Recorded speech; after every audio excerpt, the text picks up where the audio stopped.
আসসালামু আলাইকুম। কেটিএস রেসিপিতে সবাইকে স্বাগত। আজকে আমি আপনাদের করে দেখাবো পেয়ারা মাখা। Let's do it. একটা বাটিতে ছোট টুকরা করা পেয়ারা নিয়ে নিচ্ছি।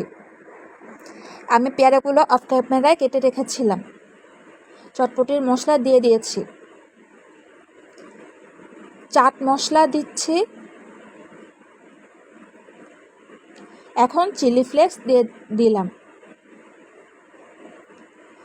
আমের মিষ্টি আচার দিয়েছি, চিনি দিয়েছি, অফ ক্যামেরায় লবণ দিয়েছি। এখন মেখে নিচ্ছি, একটা বাটিতে তুলে নিচ্ছি। তৈরি হয়ে গেল আমার পেয়ারা মাখা। এখন সার্ভ করার পালা। আজকে এই পর্যন্তই। সবাই ভালো থাকবেন, সুস্থ থাকবেন। আল্লাহ হাফেজ।